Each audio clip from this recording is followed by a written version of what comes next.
শ্রদ্ধার সাথে স্মরণ করছি যার জন্ম না হলে আমরা এই বাংলাদেশ পেতাম। সর্বকালের সর্বশ্রেষ্ঠ বাঙালি আমাদের মহান নেতা জাতির পিতা বঙ্গবন্ধু শেখ মুজিবুর রহমান ৩০ লক্ষ শহীদ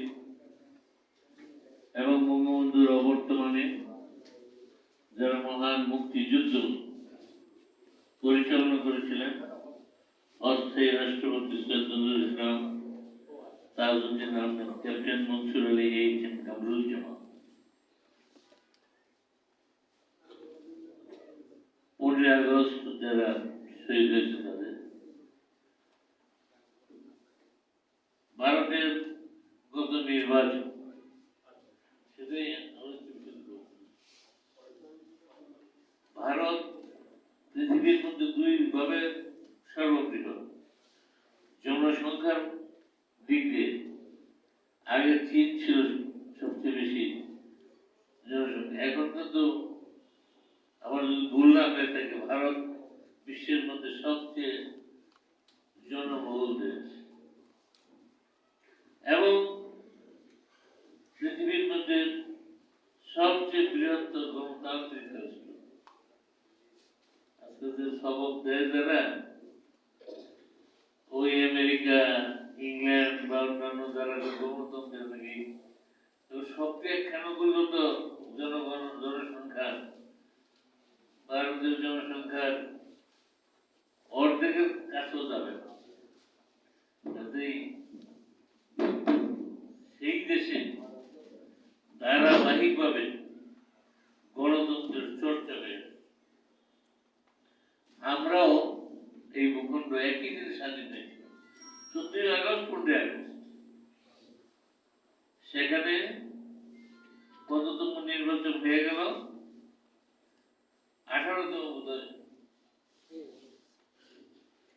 আর আমাদের পাকিস্তান 23 বছরের মানে একটা ইলেকশন হয়েছে 70 সালে। এর আগে জাতীয়ভাবে কোন 54 সালে শুধু প্রাদেশিক, আমাদের প্রাদেশিক পাকিস্তান বেসিস কোন নির্বাচন জনগণের ভোটে 23 বছরে হয়।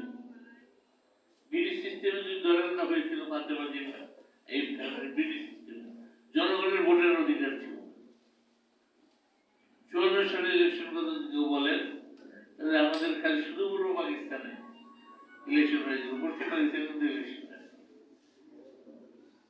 একবারই ইলেকশন হচ্ছে 23 বছর, মার্শাল্লাহ একবারই শেষ। মানে এই ইলেকশন লোকেরা বসতে পারে নাই পাকিস্তানের কাঠামো। তারা একদিনও ক্ষমতায় পাকিস্তানের কাঠামোতে বসতে পারে, তারা তাদের নিজের রাষ্ট্র তৈরি করে দিয়েছে এবং সেই তৈরি মাত্র 9 মাসে কখনোই সম্ভব হতো না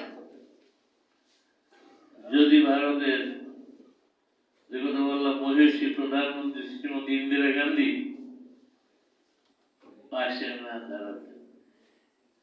কিভাবে দাঁড়াইছিলেন? হিমালয়ের পাহাড় জমি খুব শক্তভাবে দৃঢ়ভাবে দাঁড়িয়েছে, তেমনি ভাবে আমাদের সপক্ষে দাঁড়িয়েছে। 1 কোটি লোককে আশ্রয় দিয়েছে শরণার্থী। আমাদের মুক্তিযুদ্ধের ট্রেনিং এর ব্যবস্থা করেছিলেন, অস্ত্রের ব্যবস্থা করেছিলেন, খাওয়ার ব্যবস্থা করেছিলেন, নিরাপদ আশ্রয়ের ব্যবস্থা করেছিলেন। বঙ্গবন্ধুর ফাঁসির আদেশ যখন হয়ে যায়, পৃথিবীর এমন কোন দেশ নাই, বড় দেশ যে দেশে শ্রীমতী ইন্দিরা গান্ধী নিজে সেই সব দেশে ভ্রমণ করে নাই এবং গিয়ে বলেছেন বঙ্গবন্ধুকে যদি ফাঁসির স্টেজ জোড়ানো হয় তাহলে সমস্যা আরো তীব্র হবে, গভীর হবে, সংকট হবে, বুঝাবার চেষ্টা করেছে। আর সবসময় একই কথা বলেছেন শরণার্থী শিবির, আমার মনে আছে 3টা কথা বলতেন। 1, আপনাদেরকে সসম্মানে আপনাদের মাতৃভূমিকে ফেরত পাঠান। বাংলাদেশ বলে মাতৃভূমি অর্থাৎ স্বীকৃতির প্রশ্ন, যেহেতু স্বীকৃতি তখন দেন নেই কৌশলগত কারণে, কূটনৈতিক কারণে, অন্তরের দিক থেকে তো দিতে বলে দিন।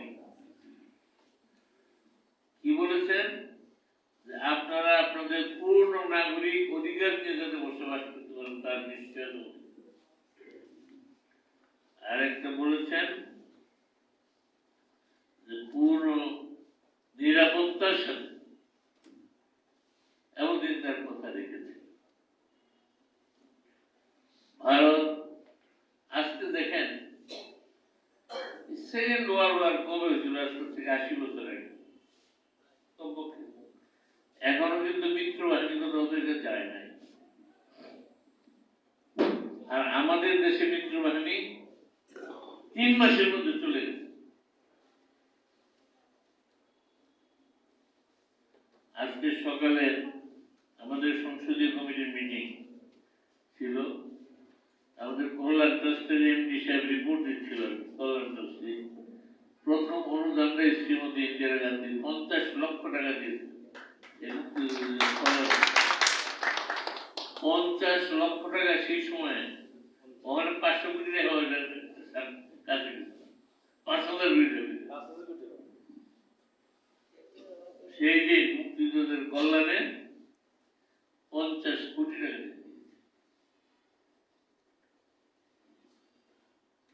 তাহলে তাদের সাথে আমাদের যে রক্তের আকারে।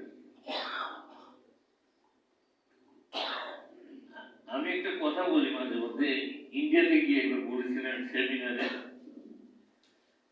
আমাদের দেশে ইচ্ছা করলে হিন্দুদের সমাজ একটু কম আছে, আমাদের মুসলমানদের একটা স্বীকৃত হয়েছে। আমি ইচ্ছা করলে আমার স্ত্রী বদলাইতে পারি, আমার স্ত্রী ইচ্ছা করলে আমাকে বদলাইতে পারবে, আমি পরিবর্তন করে দেয়, স্ত্রীও পরিবর্তন করে দেয়, তাই না? তুমি অ্যালাউড, আমাদের তুমি অ্যালাউড। স্ত্রী পরিবর্তনশীল, স্বামীও। হিন্দুদের আগে ছিল না, এখন একটু একটু আছে। আগে ডিভোর্স তালাকটা ছিল না, তা আছে। এখন প্রতিবেশী কি বদলানো যাবে? স্বামী স্ত্রী বদলাতে পারবে, স্ত্রীও স্বামী বদলাতে পারবে, কিন্তু প্রতিবেশীকে বদলানো যাবে না। কাজেই প্রতিবেশীর সাথে যদি সম্পর্ক ভালো না থাকে, তাহলে এই প্রতিবেশী চলা মুশকিল। প্রতিবেশী আমার আইডিওলজিক্যালি মিল নাও থাকতে পারে, আমার ধর্মীয় মিল না থাকতে পারে, আমার প্রতিবেশী হিন্দু হতে পারে, খ্রিস্টান হতে পারে, বৌদ্ধ হতে পারে। অনেকের বাড়ির লোকে আসে না, আমারও ছোটবেলা দেখতে থাকতে পারে। অবশ্য আমার বাড়ির পাশে একটু দূরেই ছিল। এরকম এই আমাদের গাজীপুরে যান, কালী মন্দির এবং আমাদের কেন্দ্রীয় মসজিদের মধ্যে বোধ হয় 100 গজ দূরত্ব, হার্ডলি 100 ইয়ার্স, 200-300 ফিটের বেশি হবে, 100 গজের। আমরা ছোটকালে গুলো দেখেছি। অন্য ধর্মের লোক আপনার প্রতিবেশী হতে পারে না, বৌদ্ধ হইতে পারে, খ্রিস্টান হইতে পারে, হিন্দু হইতে পারে, বা একজন হিন্দুর প্রতিবেশী মুসলমান হইতে পারে, অন্য ধর্মের হইতে পারে। এই যে প্রতিবেশীর সাথে মানিয়ে চলো, যেমন ভারতে আইডিওলজিক্যালি ভারতের আইডিওলজির সাথে আমি একমত। শ্রী নরেন্দ্র মোদী উনি হিন্দুইজমের উপর খুব এমফেসিস দেন। আমরা যেই ধর্ম নিরপেক্ষ না, ধর্মীয় স্বাধীনতা সকলে অধিকার সমান থাকে, কিন্তু উনি ধর্মের উপর গুরুত্ব বেশি দেন, হিন্দুইজম বলে। তারপর আপনার তার ভালো সম্পর্ক, কারণটা এটা বুঝতে হবে। মানে উদ্দেশ্য হচ্ছে উনি চান আমার সাথে আমার প্রতিবেশীর ভালো সম্পর্ক। অনুরূপ ভাবে বাংলাদেশ আমরা চাই আমাদের প্রতিবেশী তার আভ্যন্তরীণ ব্যাপার কি এরকম নিবুদ্ধ, ওরা আমার দেখার দরকার। আমার আভ্যন্তরীণ ব্যাপারে তার অন্যের দেখার সুযোগ নেই। যেমন অনেকে দেখতে চাইছিল, চায়নি আমাদের নির্বাচনের সময় বলে নাই অনেক কথা, কত রাষ্ট্রদূতরা সমস্ত কূটনৈতিক শিষ্টাচার বিবর্জিত ভাবে বিভিন্ন মন্তব্য করেন আমাদের নির্বাচন নিয়ে। বিগত নির্বাচনের সময় হস্তক্ষেপের স্বামী আমরা এটা বিশ্বাস করি। যার দ্বারা আমেরিকা কি হয়েছিল, আমেরিকার জনগণ ঠিক, আমার মাথা গরম থাকবে। আমার দেশের মানুষ কিভাবে চলবে, কোন দলকে পছন্দ করবে, কাকে ভোট দিবে, এটা আমার দেশের জনগণের রাইট। সেই ভারতের জনগণের অধিকার, কাকে তারা ভোট দেবে, কাকে তারা রাষ্ট্র পরিচালনার দায়িত্ব দিবে, তাদের রাইট। সেখানে আমাদের কারো হস্তক্ষেপ করা এটা বোধহয় কোনোদিনই শোভনীয় না। এই জন্যই সম্পর্ক ভালো। আমরা কারো আভ্যন্তরীণ ব্যাপারে কোন রকম হস্তক্ষেপ আশাও করি না, কামনাও করি না। ভারতের নির্বাচনের দিনে আমি যে কথা ভুলে অন্যদিকে ডাইভার্ট হয়ে গেলাম, যে ভারতে এতবার ইলেকশন হলো, কখনো কিন্তু কোন ইলেকশনের পরে বলে নাই যে ফলাফল আমরা মানি না। আমাদের দেশের ইলেকশন সিস্টেমটা হচ্ছে কেন্দ্রে কেন্দ্রে ভোট গণনা করে ফলাফল ডিক্লেয়ার করে পরে আসবে, তারপরে কারচুপি করে হবে। এই জায়গা মানে ওই কেন্দ্রের থেকে থামা পর্যন্ত বুঝলাম তাই নেই বলে বুঝতে যায়। আর ভারতে 1 মাস 2 মাস পরে গণে ভোট। প্রথম যে ইলেকশন হচ্ছে শেষ দিন ডিফারেন্স মধ্যে 1.5-2 মাসের কম। এই একটা লোক কি বলছে, কোন ভারতের কোন দল, কোন নেতা, কোন ব্যক্তি, কোন প্রার্থী কি বলছে যে কারচুপি হয়েছে বা মানি না? দেখেন ফলাফল 1.5 মাস পর হয়েছে, তারপরে বলে না যে না একটা কিছু আমরা কেন্দ্রে গিয়ে তারপর ঠিক রাখা যায় না বলে আর কি।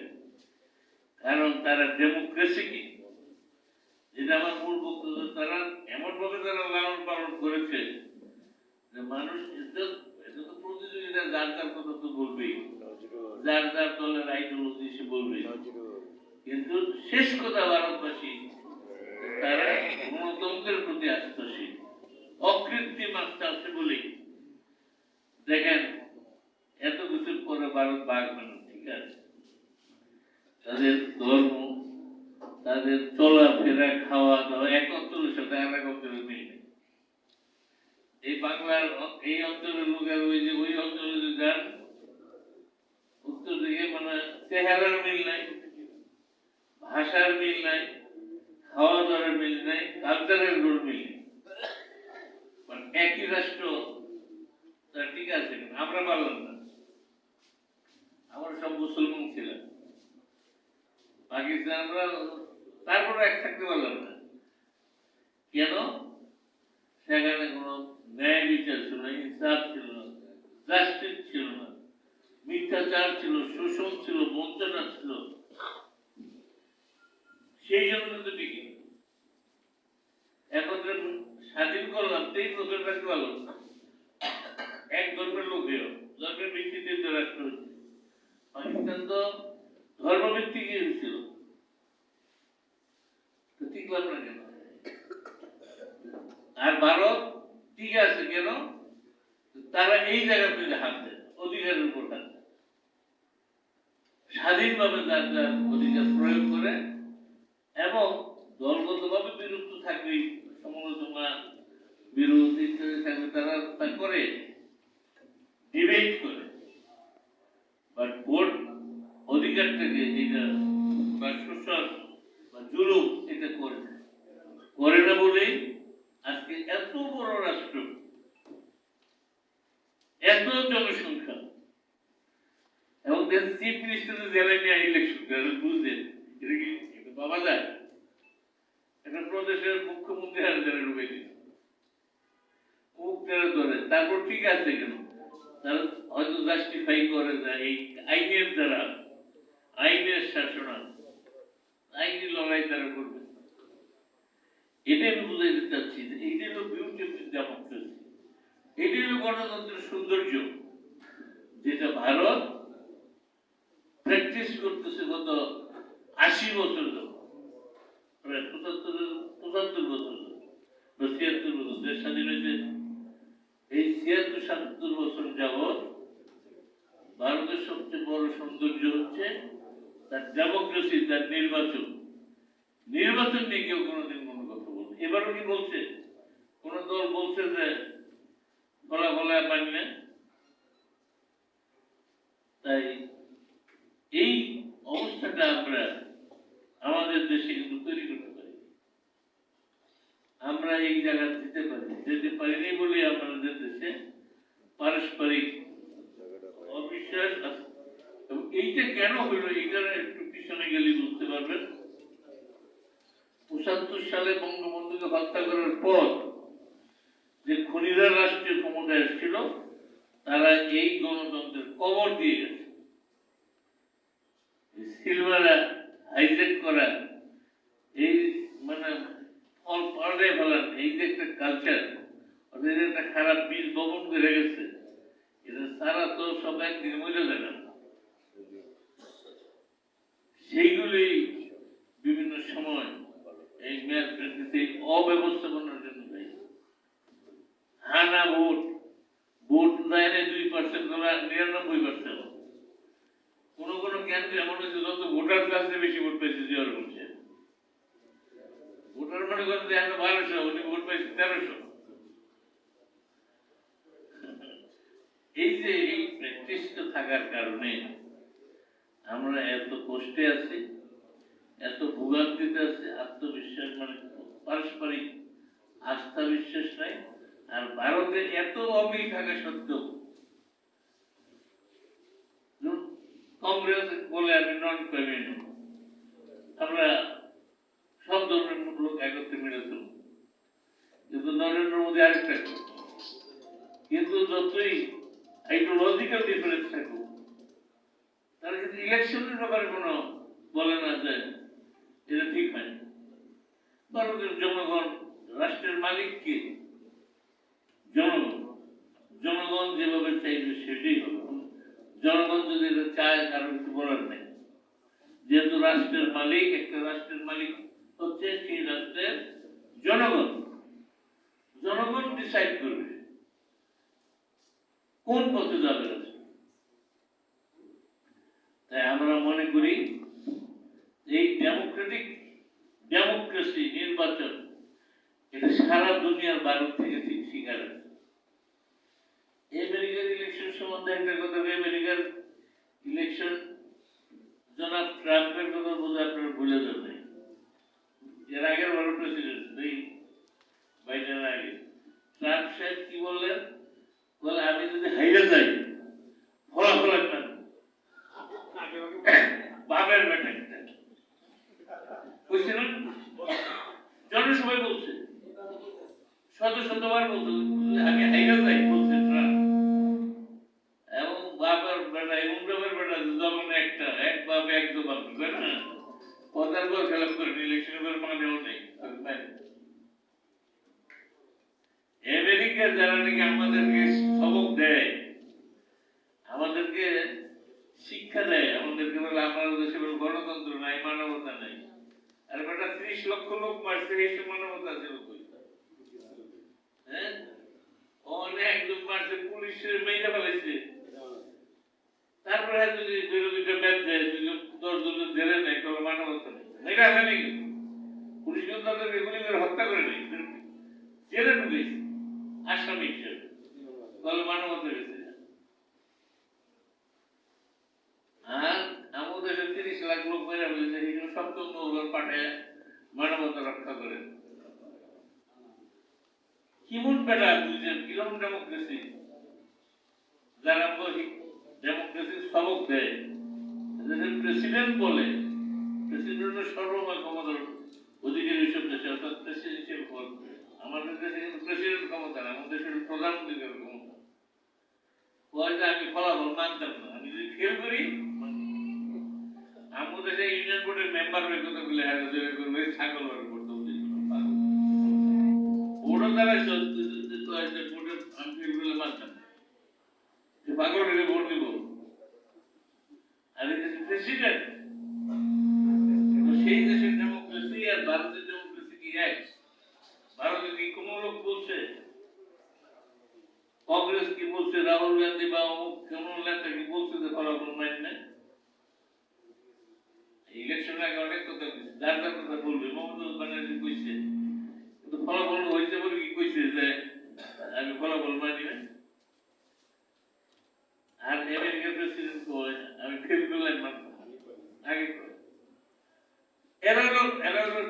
অফ ডেমোক্রেসি, তারা হলো গণতন্ত্রের বাবা মা, আর আমরা হলাম আউটভূত। আমরা যারা আমরা বিশ্বাস করি আমরা হলাম আউটভূত, আর এরা হইলো একেবারে আগ্রহ। এখানেই হচ্ছে ভারতের সাথে অন্যদের পার্থক্য। তাদের কাছে ডেমোক্রেসি একটা শিখতে হবে। তাদের এই ভোট নিয়ে কোনো কথা বলে না, কারণ বলার সুযোগ দেয় না। আর এরকম পাগলামি করে হাইরে গেলে মানুষ।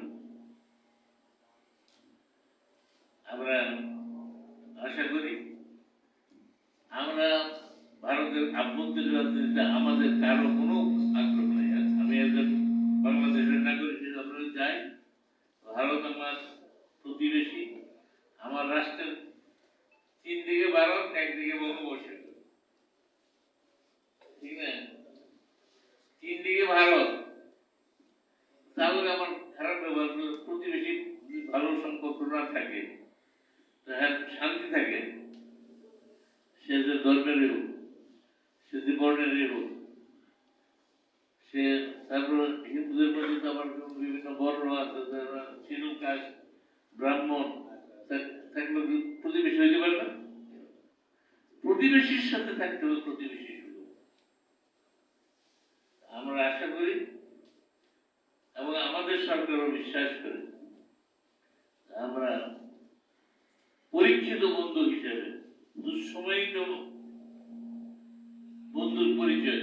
আমার দুঃসময় কে আমার পাশে ছিল, সে আমার পরীক্ষিত বন্ধু। কাজে আমরা চাই পারস্পরিক সমমর্যাদায় আমরা তাকে সম্মান করব, তারা আমাদের সম্মান করবে। তার রাষ্ট্রের যে জনগণের স্বার্থ সে দেখবে, আমার জনগণের স্বার্থ আমরা দেখব। কিন্তু আমাদের কোনো বিবাদ করার প্রয়োজন, শান্তিতে বসবাস এবং সেই শান্তি অব্যাহত রাখতে হলে এইটি হলো, ধরেন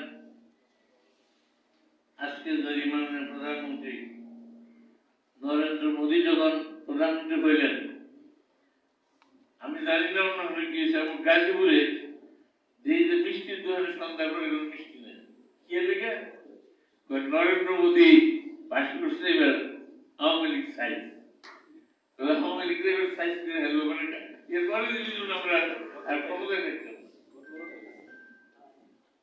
কেন দিন না নরেন্দ্র মোদী, এগুলো আওয়ামী লীগ তো এই নরেন্দ্র মোদীর পক্ষের লোক না, এখন তো কংগ্রেসের লোকে, আপনার কংগ্রেস তাদের সরকার কিন্তু তাদের ব্যাপার। নরেন্দ্র মোদী বানাইছে, নরেন্দ্র মোদীর জনগণ বানাইছে, আমাদের তো দেখার বিষয় না, আমাদের প্রমাণিত করবে কেন কয় না, একেবারে উড়ে হেলাই কি করছে, করেন নাই। কেন করে নাই? আমরা কি ওনার বিরুদ্ধে করি না, কেন করি না? একটাই, আমরা ওই যার যার রাষ্ট্রের জনগণকে ভালোবাসি, যার যার দেশকে ভালোবাসি, আমরা কাউকে একজন আরেকজনকে অসম্মান করতে চাই না, পারস্পরিক সম্মান নিয়ে বাঁচতে চাই। এটাই হলো প্রতিবেশী নিয়ম। এবং ভারত আমাদের পরীক্ষিত, অনেকে আছে আজকে সুদিন সুসময়ে অনেকেই বন্ধু বসে না, অসময়ে হায় হায় এও কারণ। কিন্তু ভারত আমাদের পরীক্ষিত বন্ধু, অনেকেই পরীক্ষিত বন্ধু, তো তারাও আমাদের বন্ধু, আমরা অস্বীকার করি। আসেন বন্ধুত্ব পুরার কথা ঠিক আছে চলে, কিন্তু আবার আমার খবরদারি করবেন, আমার কাজ করে একটু ঘুরে বের চাইবেন, বিগ ব্রাদার সুলভ মনোভাব দেখাবেন। ইলেকশনের সময় দেখেন আমাকে শান্তিতে ইলেকশন করতে দেয়, আমি সুপারকে ধন্যবাদ জানাই। সেই সময় বিশ্বের ভারত সহ বহু রাষ্ট্র তার প্রকাশ্যে বলেছে যে বাংলাদেশের উপর এই যে খবরদারি করেন আপনারা, এটা ঠিক করেন। আমেরিকাকে হুঁশিয়ার করে দেব যে না, এটা বাংলাদেশ তাদের আভ্যন্তরীণ ব্যাপারে কেন ভারত সহ অন্যান্য রাষ্ট্র যারা আমাদেরকে বলেছে, আমরা তাদের অবশ্যই ধন্যবাদ জানাই। আমার আভ্যন্তরীণ ব্যাপারে আমরা কেউ কারো আভ্যন্তরীণ ব্যাপারে নিয়ে নাক গলাতে চাই। পারস্পরিক কারে পছন্দ করে হ্যাঁ সরকার মনে করে তাদের যার রাষ্ট্রের তারা কিন্তু আমার সরকার হিসেবে সবসময় একটা সৌহার্দ্যপূর্ণ পারস্পরিক শ্রদ্ধা এবং যে আমরা অসম্মান যাতে কারণ না হয় সেইভাবে চলব। সেই ক্ষেত্রে বাংলাদেশ এবং ভারত পরীক্ষিত বন্ধু এবং বাংলাদেশের নির্বাচনের কথা বলেছে। নির্বাচনের রায় দেওয়ার মালিক জনগণ, জনগণ রায় দিয়েছে, ভারতবাসী স্বাগত জানিয়েছে, মেনে নিয়েছে, যার কোনো প্রতিবাদ। আমরাও এই দৃষ্টান্ত অনুসরণ করে অন্যরাও চলে, আমরাও চলে, অন্যরাও চলে। এটাই হচ্ছে total real spirit of democracy এর প্রতি। আর আমাদের বাংলাদেশ আমাদের উন্নয়নের যতদিন স্বৈর শাসকরা ছিল মানুষ উন্নয়নের মুখ দেখে 29 বছর জিয়া এরশাদ খালেদা জিয়া ছিল 29 বছর মুক্তিযুদ্ধের চেতনার বিরোধী যারা, আমরা হলাম 24 বছর, বঙ্গবন্ধু 3.5 বছর, আজকে সফল রাষ্ট্রনায়ক দেশরত্ন শেখ হাসিনা 20.5 বছর, মোট 24 বছর আমরা রাষ্ট্র। 24 বছরে বাংলাদেশের কি হয়েছে আর ওনাদের 29 বছরে কি হয়েছে, এই দুইটা যদি আপনারা একটু জরিপ করেন, তুলনা করেন, তাহলেই বুঝা যাবে বৃক্ষতন নার্গিক ফলে পরিচয়, তাহলেই বোঝা যাবে ঠিক আছে কাজের মাধ্যমে এই দেশে উন্নয়ন হওয়া সম্ভব এবং কার নেতৃত্বে সম্ভব। বঙ্গবন্ধু রক্তের উত্তরাধিকার এবং আদর্শের উত্তরাধিকার দেশরত্ন শেখ হাসিনার পক্ষে এই দেশকে এই উন্নয়নশীল রাষ্ট্র এবং আরো অনেক মডেল আজকে পৃথিবীর মধ্যে উন্নয়নের রোল মডেল, এখানে থামলেই হবে না। বঙ্গবন্ধু যে স্বপ্ন দেখেছিলেন যে আমরা হব একটা ক্ষুধামুক্ত, দারিদ্র্যমুক্ত, শোষণহীন একটা সমাজ, সেটা প্রতিষ্ঠা করব। আজকের দিনে আমাদের এই হোক প্রত্যাশা। এই কথা বলে যারা এই সভার আয়োজন করেছেন তাদেরকে ধন্যবাদ, অভিনন্দন জানিয়ে আমাদের সংসদ চলছে, আমি আর বেশি দাদা বক্তৃতা করবেন না, আর দাদা বক্তৃতা শুরু করেছে। ঠিক আছে, ধন্যবাদ। জয় বাংলা, জয় বাংলা।